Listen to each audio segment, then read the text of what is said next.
there's a sequencing thing which I was just thinking about earlier, about when it was that when Sylvia did the ICA and when I did the ICA and when we did the Marvin Weisboard thing and everything else, which is kind of, because we get a whole hodgepodge of stuff, that all of this stuff was thrown at us, these courses and Sylvia's experience and my experience with the PR firm. And we were reading like crazy also. It was just all sort of glommed together in a very short period of time, and it was a very intense sort of mixed up thing. So I never really got the pure ICA approach down.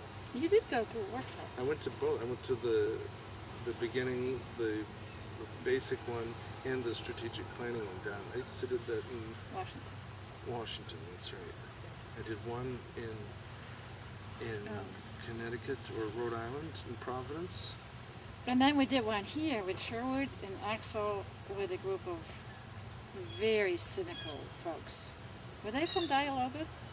Now, there were some from the Public Conversations Project that were working.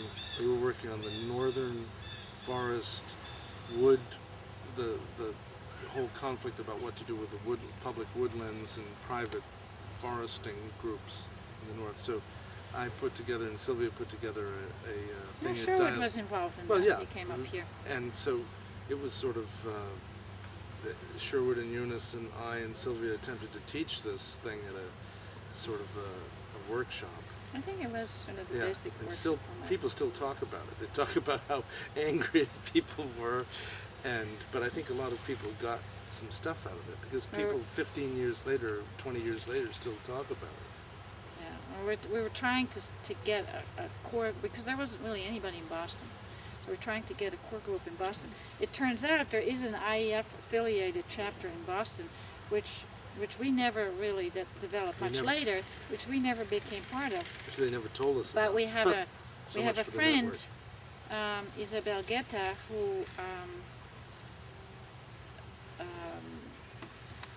presented with Eunice, I think, at the Florida conference, and she was part of that and told us how vibrant it was. And Isabel moved to Brussels and is now very active in the European one. So. Perhaps we should take a break now so that I can